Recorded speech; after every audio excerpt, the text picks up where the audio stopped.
Welcome to Hoops Junction Sunday Funday recap. Every Sunday we're gonna go over a couple of events going on in the NBA and just giving you a recap of how we feel about the situations and what's going on in the current state of the NBA. One of the first things that sticks out to me is Pascal Siakam signing a $130 million extension off his rookie contract. Pascal was drafted by the Toronto Raptors, and this is a huge win for him, especially if you factor that the Raptors are looking to reportedly trade Kyle Lowry. So, him being the cornerstone of the franchise, he's getting paid great money, especially for his deal and for everything he accomplished in the finals. And just for the future of the franchise, this is a good move for both the franchise and himself. Hats off to him.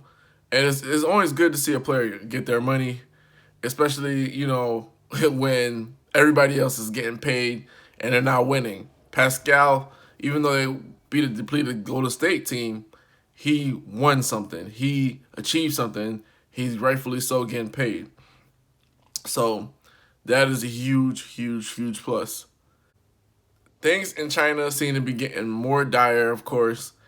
Kyrie Irving weighed in on it, saying that there's enough oppression going on in the United States.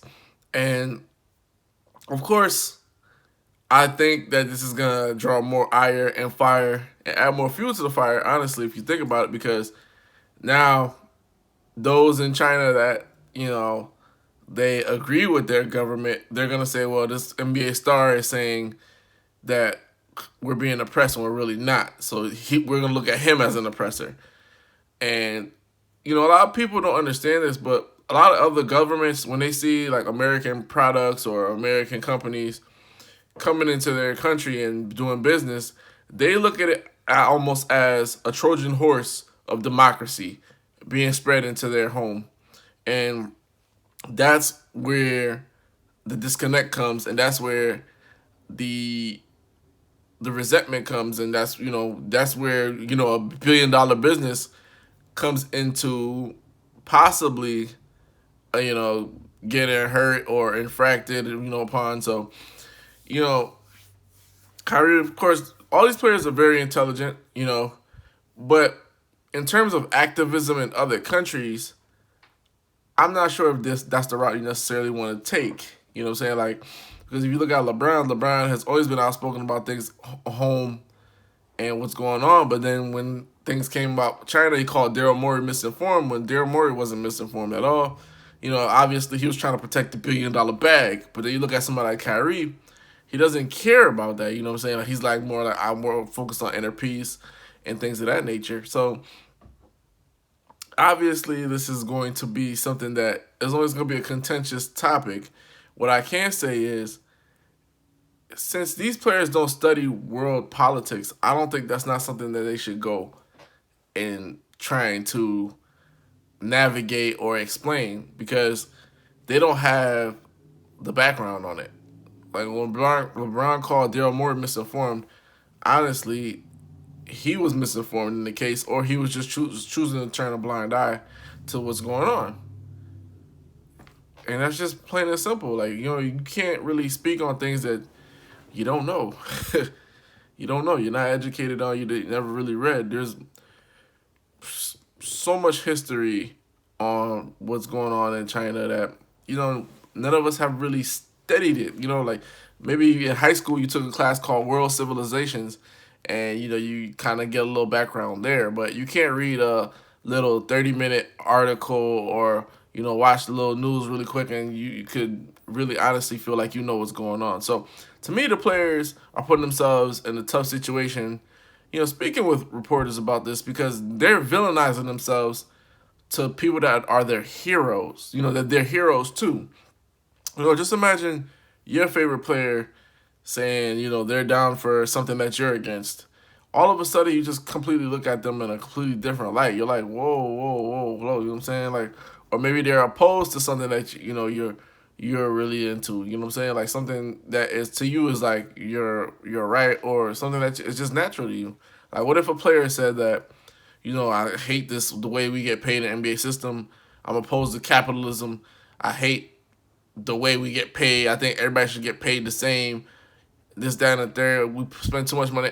You know, you look at them like, yo, like, why are you here then? Like, why are you, you know what I'm saying? So that's that's something that, you know, you really got to watch out for. I think these players, they're smart enough to understand what's going on home, but abroad, I think they should take a more cautious approach. And I don't care about the money in terms of the $1 billion industry, because these things are cyclical. Sometimes, you know, you have a country that wants to do business, and then they're like, you know what, we don't want your business, and then 10 years from now they want to do business again. You know, the landscape is always forever changing. Like for me, the thing is, I feel like they're hurting their fans abroad because they don't understand. You know, they can understand me because I grew up in America, and they can empathize with me because we probably played on some of the same street courts and, you know, in similar areas, backgrounds, and things of that nature. But you can't empathize with somebody necessarily in China 100% because you didn't grow up the way that they grew up. You don't understand their culture 100%, and you're not taking the time to really study their culture. You know, none of these guys are really diving deep into the situation. They're just looking at everything from the surface level, and that's what's hurting them speaking on it because it's too surfacey.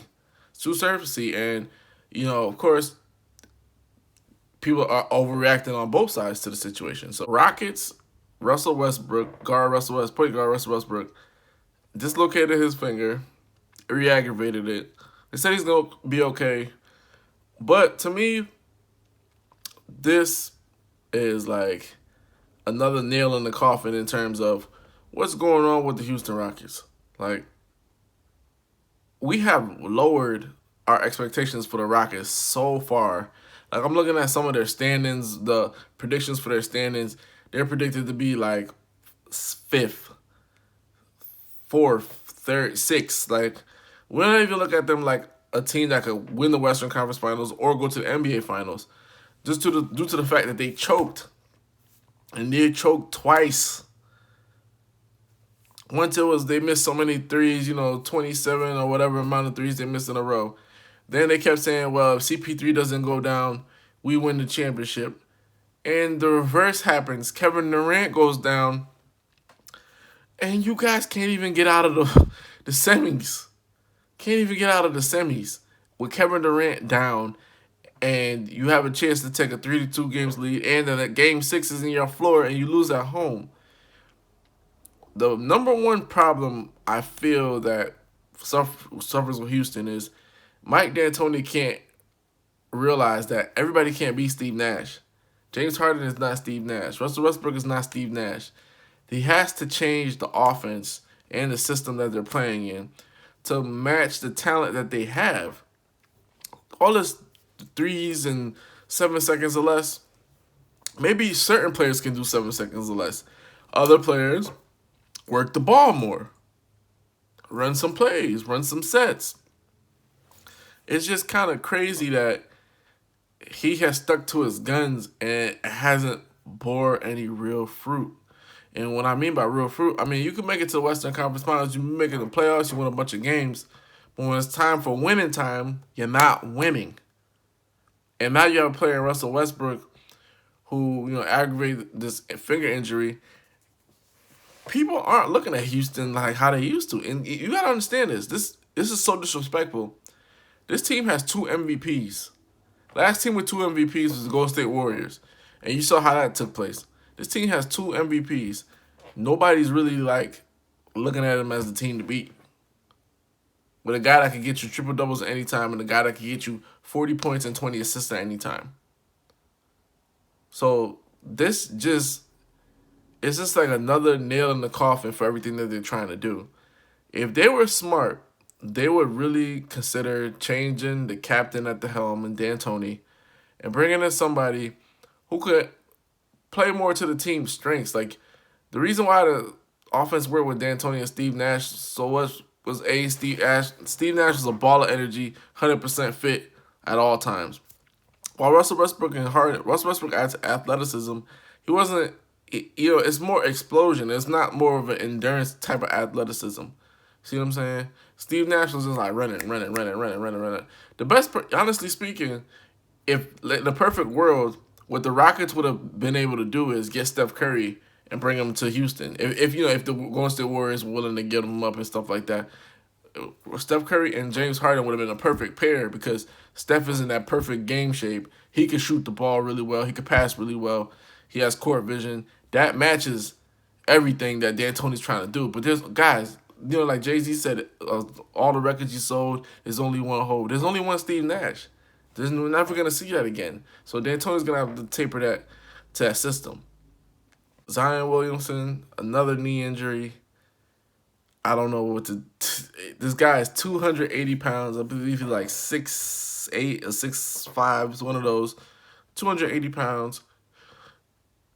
His frame can't handle the punishment. He got injured in college with a knee sprain. Preseason injury with a knee sprain. Now he's gonna be missing the opener, and his game is predicated on explosion. My advice to Zion is this: lose some weight and gain some more skill. Work more on your shooting, finishing with floaters, because to me, and I hate to say this by anybody, it looks like sooner or later his athleticism is gonna lower or taper down. He's gonna have to depend solely on the skill, because his high flying act above the wire, in the air and stuff like that, it's crazy. It's like it doesn't match his body. Either his hips are too tight, or he's not stretching enough, or it's just the weight itself, because he's a big boy, and while he's muscular, he's not chiseled. So he has to really get himself chiseled, get himself working on his hips and stuff of that nature. Because what people don't understand when I'm saying hips, your hips take load off your knees and your ankles. So if you have tight hips and you're wound up tight, that could make you more injury prone. And it looks like he's starting off his career injury prone as hell. This is not college basketball where you're only going to play, 30 games or whatever, whatever the schedule is. You're playing 82 games. The Pelicans right now, they have a lot of promise. They have a lot of young players and a good mixture of veterans as well, Drew Holiday and stuff like that. So they need Zion to be healthy. They need him to be on the court. And the fact that he keeps injuring his knee, like you don't, lower leg injuries is not something that you want early in your career. It's not something you want at all. There's a lot of players that never came back from it. Brandon Roy, Greg Oden. The list goes on and on and on and on. So, if anything, when he does come back, give the people what they want. Some dunks here and there, but get some layups. Work on your post moves. Work on your shooting. Work on your touch. Work on your skill. Because it's almost like his athleticism is betraying him, because his body isn't up to par with everything that he needs in terms of mobility, elasticity, the endurance. You know what I'm saying? Like he's too explosive for his own good. That's kind of crazy to say, but it is what it is. That's the Sunday Funday recap. Hoops Junction, Hoops means Hoopla. Like, comment, subscribe.